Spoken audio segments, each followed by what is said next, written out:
dos, tres. Hola compañeros, ¿qué tal? El día de hoy vamos a hablar sobre el tema de la suspensión del acto reclamado. Como primera parte, debemos abordar el tema con un poco de contexto histórico, pues si bien hoy en día la suspensión del acto reclamado es muy importante en nuestras demandas, esta figura no se consolidó con el surgimiento del juicio de amparo, sino fue el resultado de diferentes legislaciones sobre derechos humanos que fueron surgiendo tras la creación del juicio de amparo.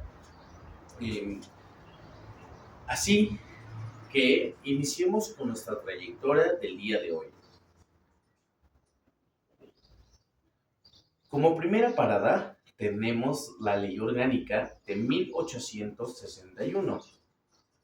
En la Ley Orgánica de 1861, reglamentaria de los artículos 101 y 102 de la Constitución de 1857, se establecen de manera sumamente ligera y por primera ocasión el término de la suspensión. Esto en sus artículos cuarto y 54, de los cuales se desprendía, en caso de que fuera de urgencia notoria, la suspensión del acto o providencia y que motivara la queja, entonces el juez la declararía bajo su responsabilidad. Asimismo, se estableció la apelación como un medio de impugnación ante el tribunal de circuito respectivo, en caso de que la declaración fuera negativa. Y como segunda parada, encontramos a la Ley Orgánica de 1869, que es en la Ley Orgánica de los artículos 101 y 102 de la Constitución de 1857, del año de 1869, en los presupuestos jurídicos contenidos en los numerales quinto, sexto y séptimo, fue donde francamente aparece la institución de suspensión del acto reclamado, previendo inclusive el procedimiento para otorgarla y generando la obligación de otorgarla al juez de distrito. Posteriormente, pasaremos a la Ley Orgánica de 1882.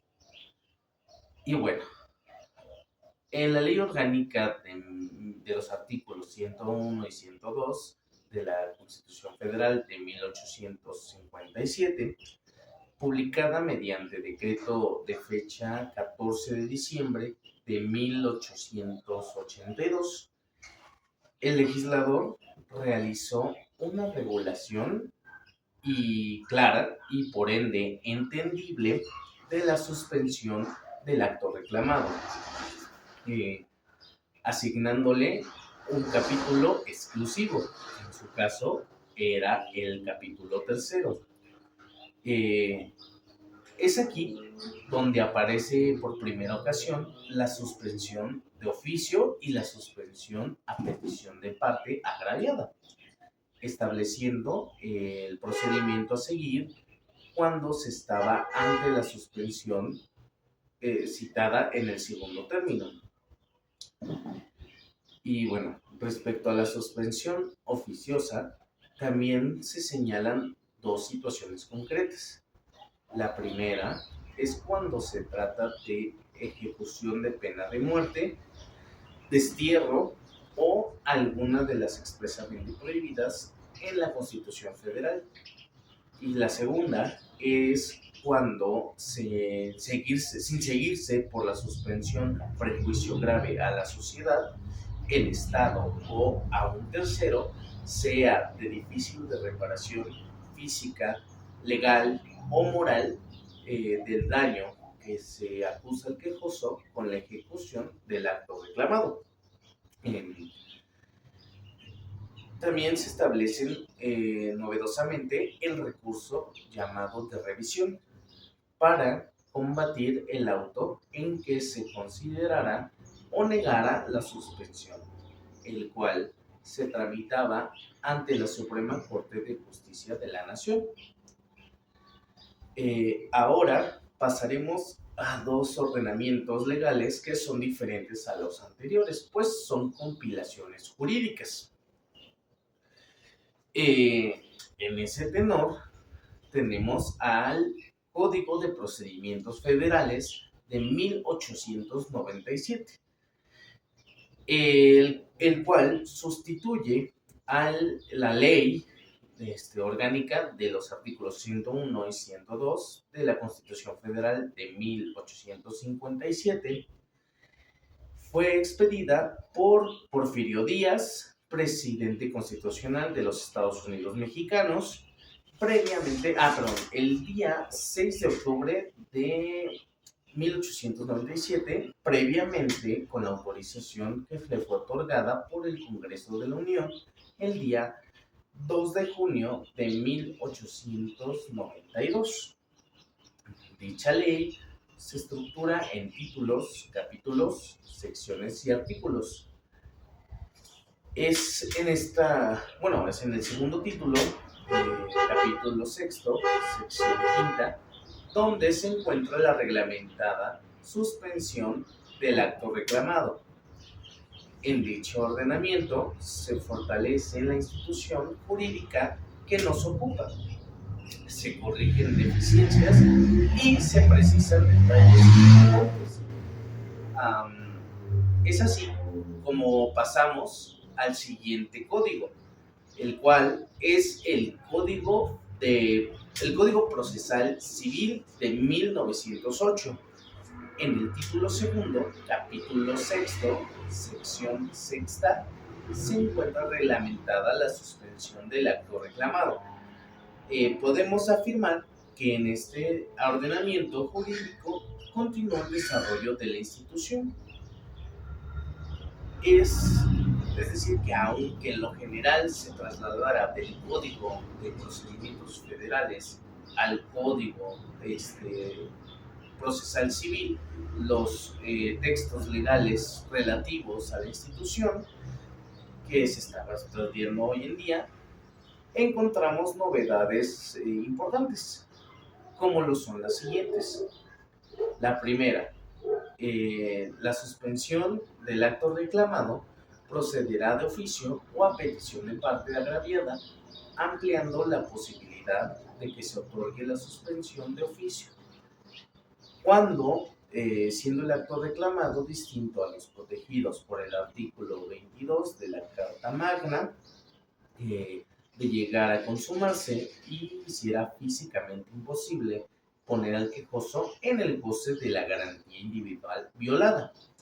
Y en segundo término, pero no menos importante, aparece la figura relativa a la contrafianza, que permite a la persona a quien perjudica la suspensión, tercero perjudicado, pueda solicitar su levantamiento siempre y cuando garantice los daños y perjuicios que se ocasionan al quejoso con motivo de la ejecución del acto de autoridad.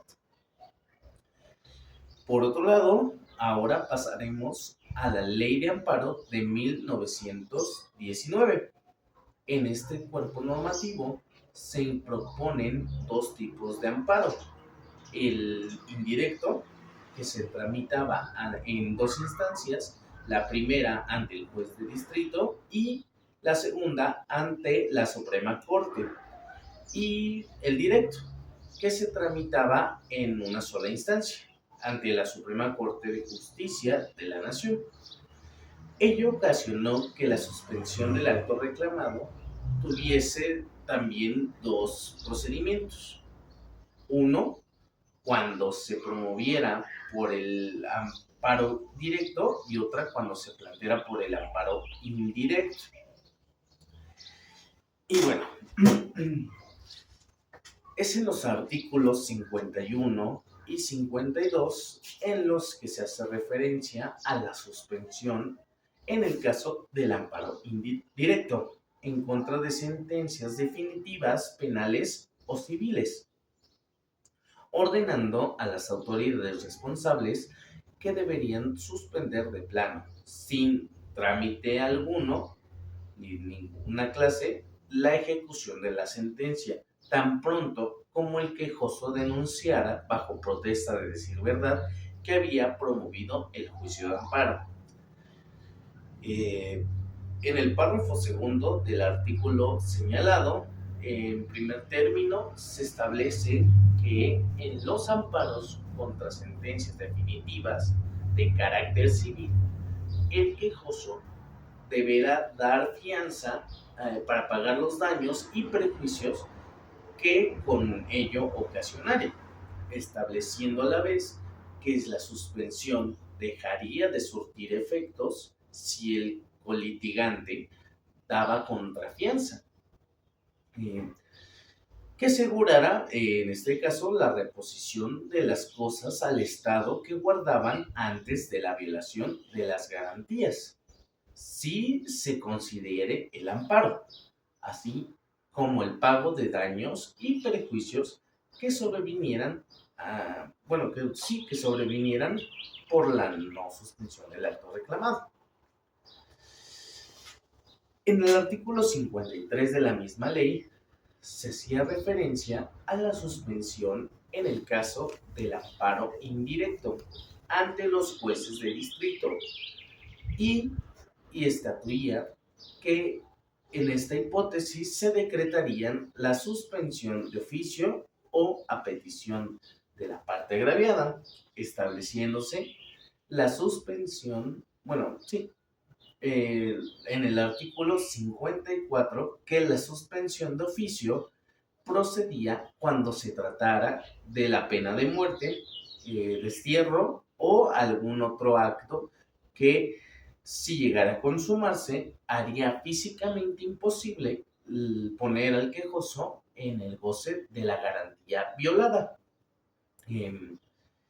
Fuera de tales casos, la suspensión solamente podría decretarse conforme al artículo 55 a petición de parte y conforme a las reglas que se fijaban al respecto.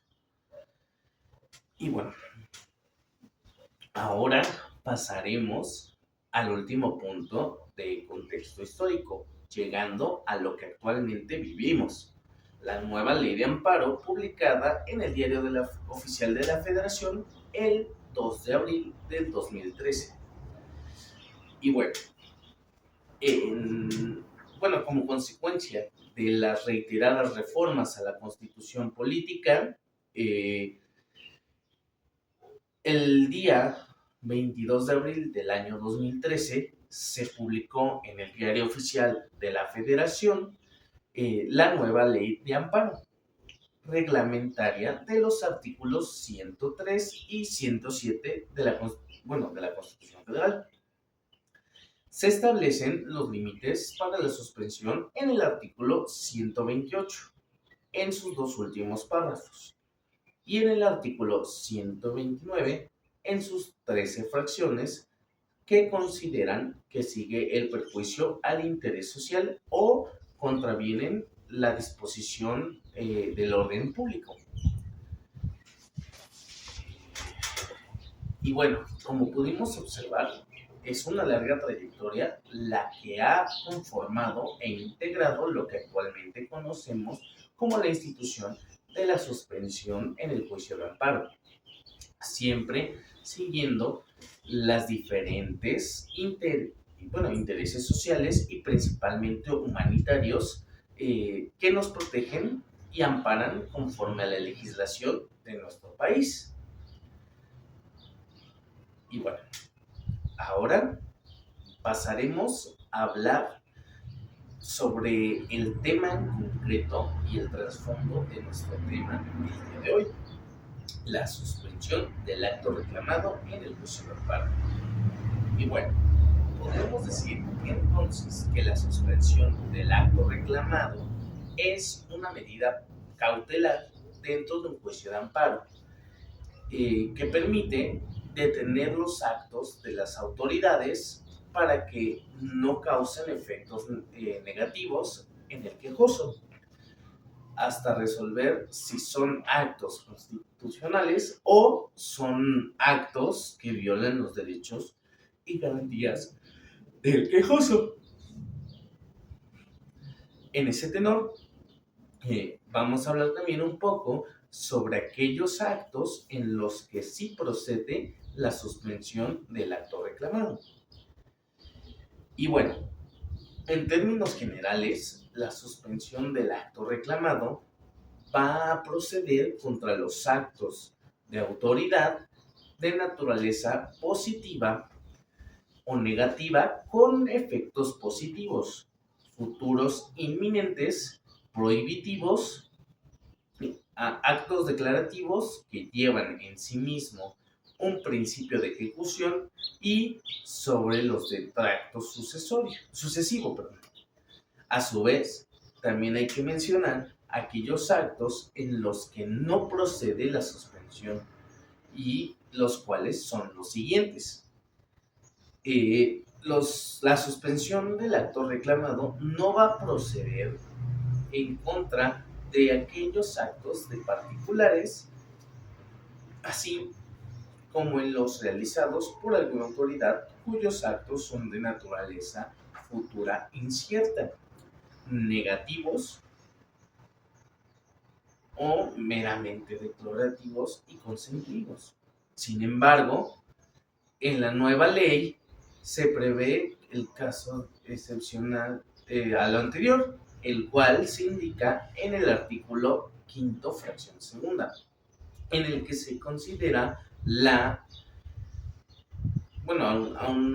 autoridad de particular de autoridad en particular en apoyo a una norma general realice actos equivalentes a los que una autoridad realiza, mediante los cuales se creen, modifiquen o extingan situaciones jurídicas en forma unilateral y obligatoria, o bien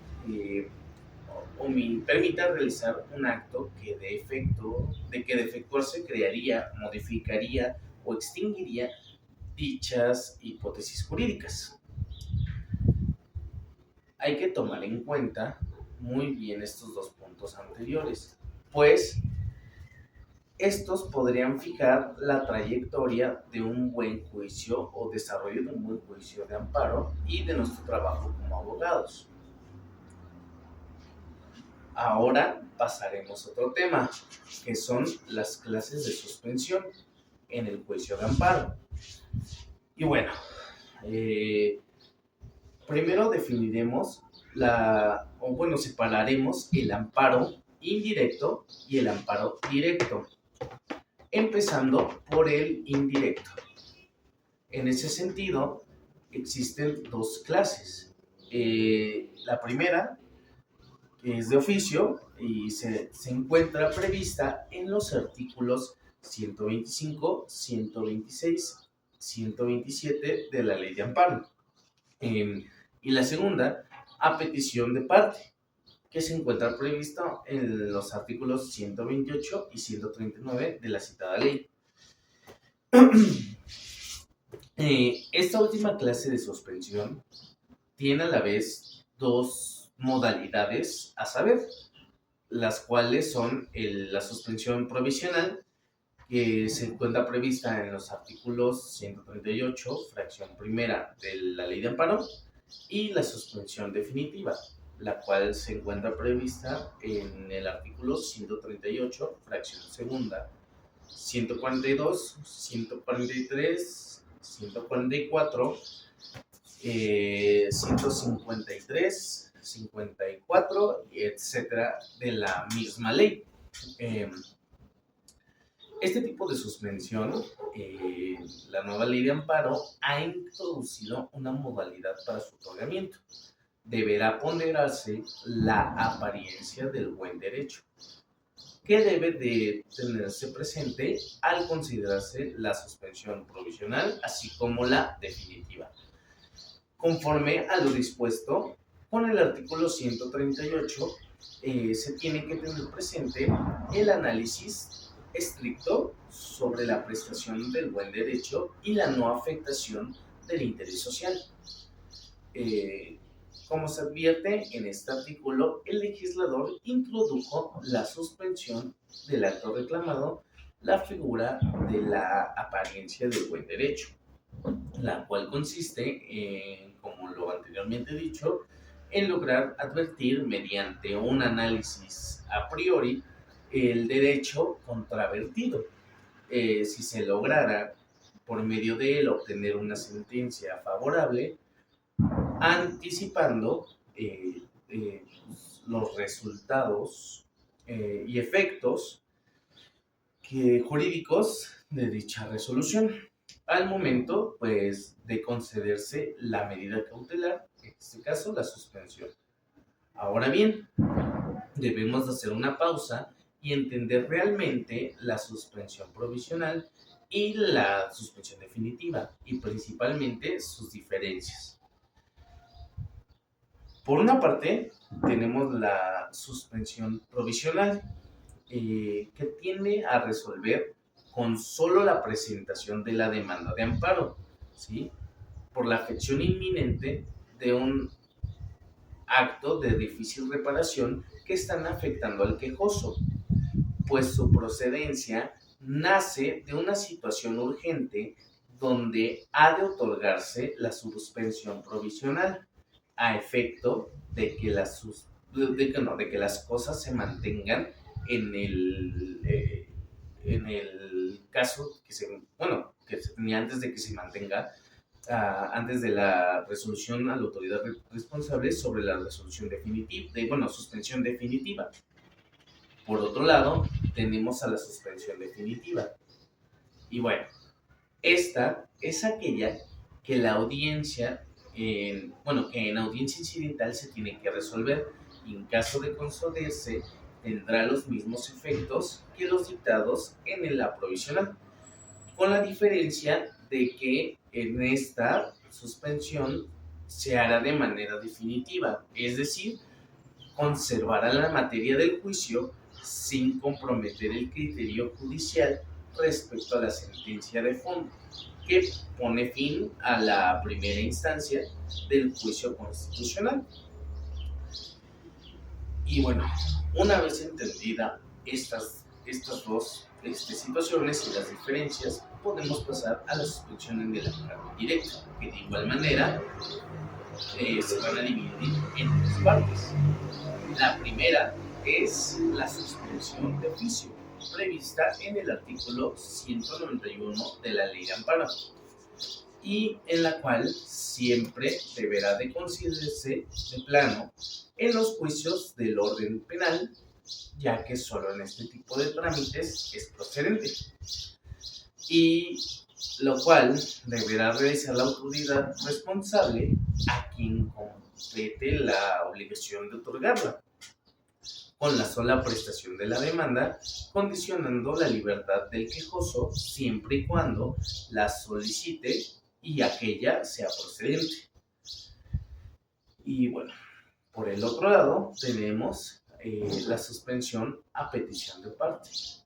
La suspensión a solicitud de parte, contemplada en el artículo 190 de la Ley de Amparo, en la que para su otorgamiento se tienen que cumplir los mismos requisitos que la del amparo indirecto, con excepción de la materia penal, conforme a lo establecido en el artículo 191 de la Ley de Amparo, resultando por consiguiente aplicables a la suspensión en el amparo directo, salvo en el caso de la materia penal, los artículos 125, 128, 129 y 130,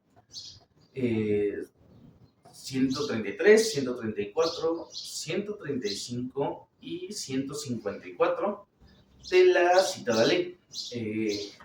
En este tipo de suspensión solamente se tiene una modalidad, ya que se solicita únicamente en contra de la sentencia, laudo o resolución que ponga fin al juicio.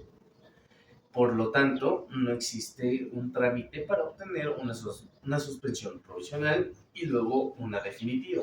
Es por eso, aun cuando tiene los mismos efectos de la última suspensión, que es la provisional. Así que válidamente puede denominarse como suspensión del acto reclamado.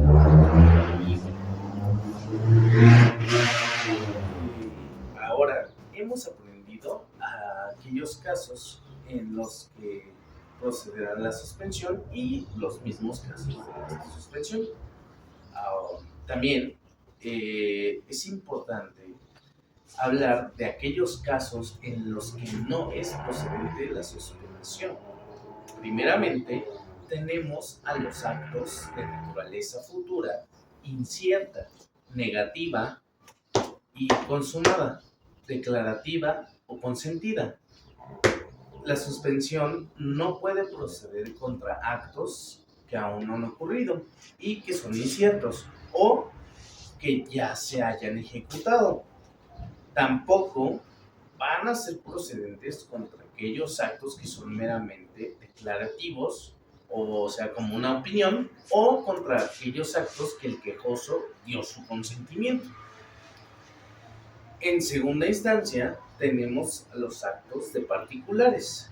Recordamos que la excepción de aquellas particulares que ejerzan actos equivalentes a autoridades.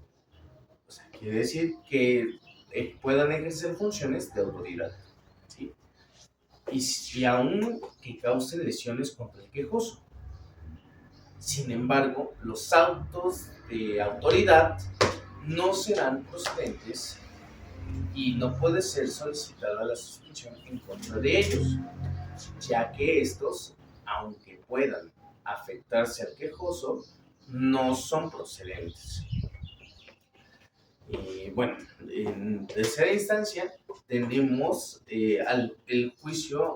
juicios anteriores con resolución sobre la suspensión. ¿Esto qué quiere decir? Si en un juicio de amparo anterior ya se había resuelto sobre la suspensión definitiva del mismo acto y contra las mismas autoridades, no podrá ser procedente nuevamente la suspensión en un nuevo juicio. Es importante tener clara ese preciso concepto porque muchas veces se reiteran los juicios y solamente hacemos perder tiempo a nuestros representados y a nosotros mismos y también dejamos deficiencias en nuestro trabajo, ¿no? Es un punto grave.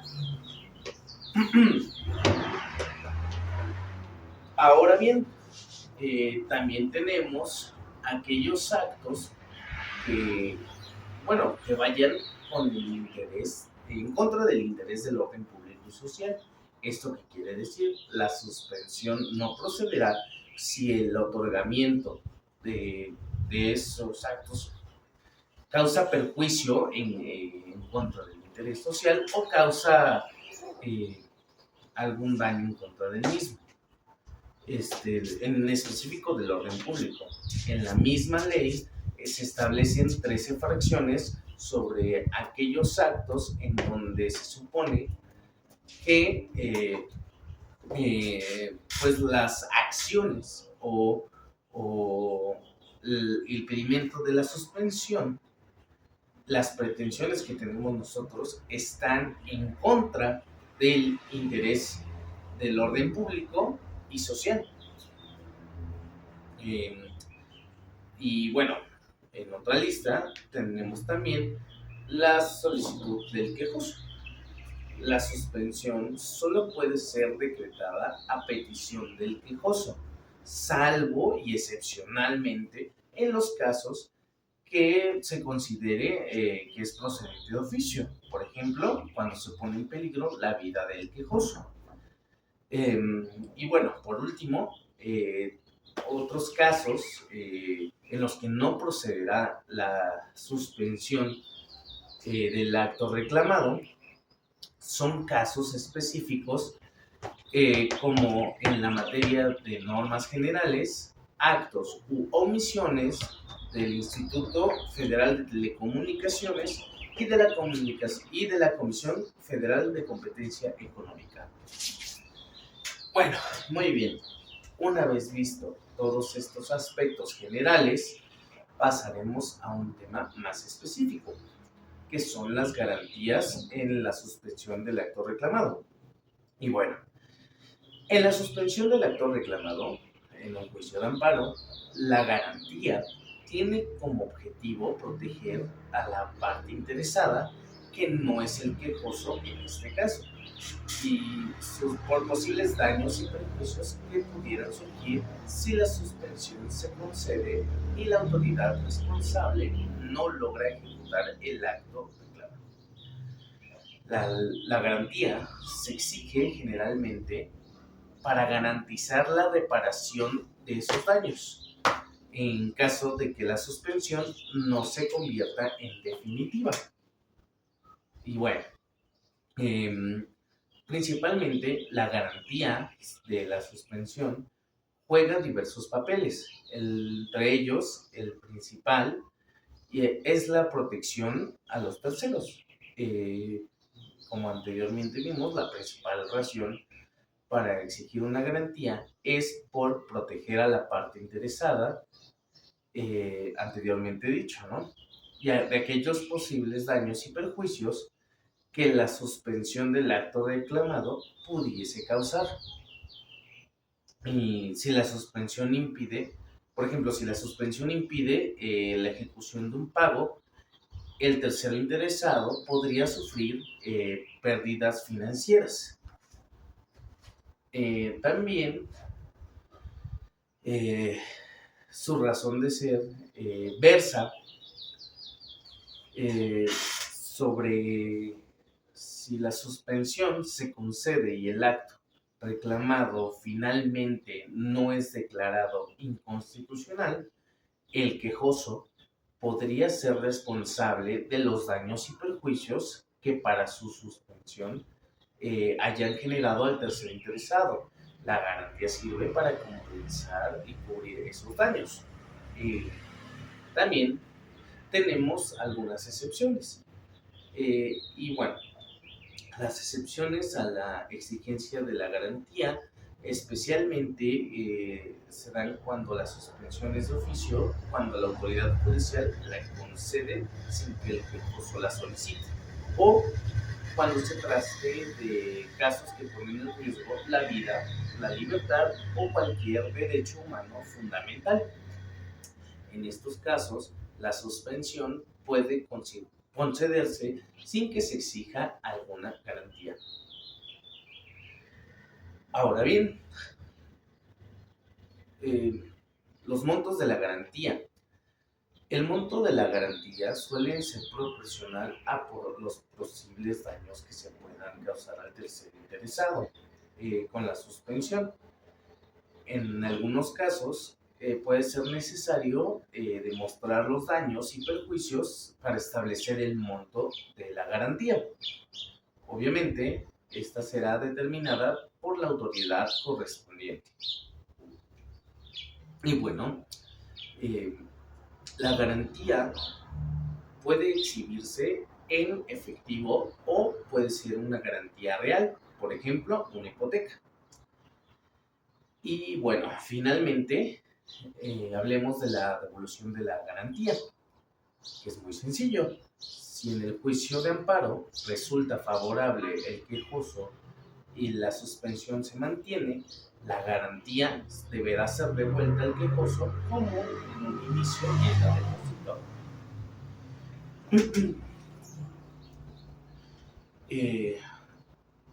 Y bueno, finalmente esa fue la última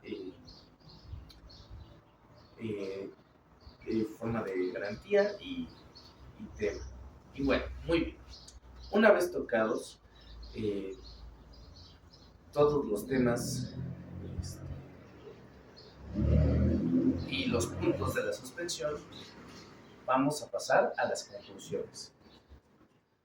Y bueno, como pudimos observar anteriormente, la suspensión del juicio de amparo y el juicio de amparo como tal son dos herramientas fundamentales que tenemos como ciudadanos para poder protegernos de los actos de autoridad que pueden vulnerar nuestras garantías o perjudicar nuestra esfera jurídica en general.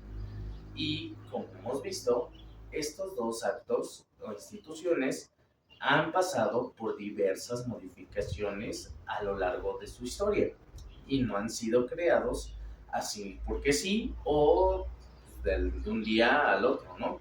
Eh, y han sufrido estas modificaciones debido a que la sociedad tiene un patrón cambiante y nunca se encuentra en un estado estático, consolidado. ¿Esto qué quiere decir? Quiere decir que yo creo y sinceramente siento que va a pasar que en algún momento, tal vez en algunos años o meses, los legisladores puedan diferenciar o realizar diferentes interpretaciones y cambios a las instituciones, pues nuestra sociedad también va avanzando día con día y se van modificando las situaciones jurídicas en las que vivimos. Ahora bien, en nuestro trabajo como abogados es muy importante conocer este tipo de instituciones. Realmente necesitamos conocerlas a fondo, pues estas podrían definir una parte contradictoria en nuestro curso de un juicio, o bien podrían definir la victoria justa en uno de ellos, ¿no? En la defensa de garantías y derechos de nuestros representados. Esto obviamente nos hace mejor, bueno, conformarnos como mejor profesionista a largo y corto plazo. Sin embargo, también es importante porque debido a estas herramientas podemos defender nuestros propios derechos. En aquellos casos en que pues, sea necesario o pues que podamos auxiliar a alguna otra persona que lo necesite. Y bueno, en síntesis, la suspensión del acto reclamado se presenta como una herramienta procesal fundamental para garantizar la tutela efectiva de los derechos y garantías humanas en nuestro sistema jurídico. Que tengan una excelente tarde y que muchas gracias por su atención. Hasta luego.